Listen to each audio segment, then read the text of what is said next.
आज बनवणार आहेत आम्ही कवळ्या कांद्याची पात घेतलेली आणि कांदा चिरून घेतलेला आहे, कोथिंबीर असे बरेचसे साहित्य टाकून आता आम्ही बेसन करणार आहोत.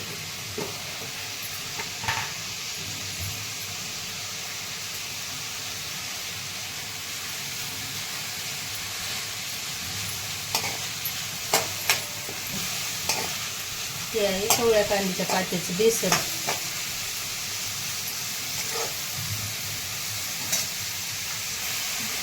थोडीशी जिरी टाकून घ्यायची, थोडीशी मोहरी टाकून घ्यायची,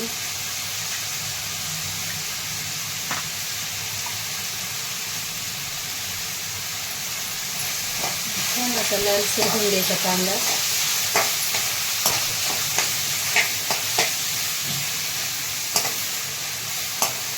हळद टाकून घ्यायची, अशी हिरवी मिरची, लसूण हे बारीक करून घेतलेलं आहे, हे टाकून घ्यायचा. कांदा पातळी थोडीशी परतून घेतलेली.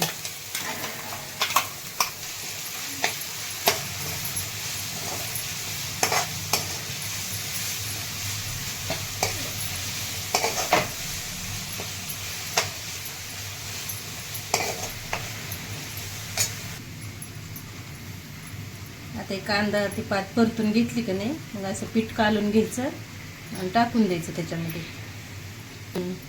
आज आपल्याला जर आदण ठेवून करायचं म्हणलं ते बी जमतं, आणि असं जर कालून घेऊन टाकलं का नाही तर मग गाठी होऊ शकत नाही त्याच्यात. असे एकदम घट्ट म्हणल्यावर बी जमतं. समजा आदण ठेवून घट्ट हटायला थोडंसं आपल्याला पातळ करून घ्यायचं. ते असं गोल्डन कलरवर चांगलं परतून घेतलेलं आहे, तरी आता हे असं टाकून घ्यायचं.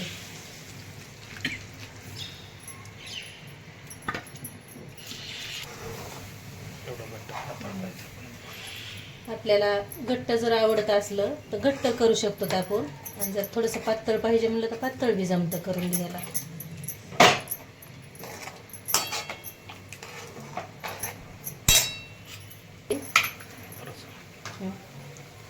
थोडंसं मीठ टाकून घेते.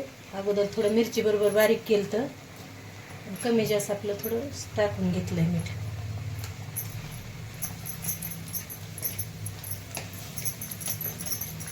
आता या काही पाहू शकतात असं हे तडतड तडतड होऊन हे कडून हे होतं, बेसन कडल्या जातं. पाहू शकतात कसं वास खूप छान येत आहे. तरी एकदम सोपी पद्धत आहे. त्या सोप्या पद्धतीने तुम्ही सुद्धा करू शकता. जर तुम्हाला व्हिडिओ आवडला तर अशा पद्धतीने करा. व्हिडिओ जर आवडला तर लाईक करा. या बेसन खाण्यासाठी बेसन तयार झालेलं आहे.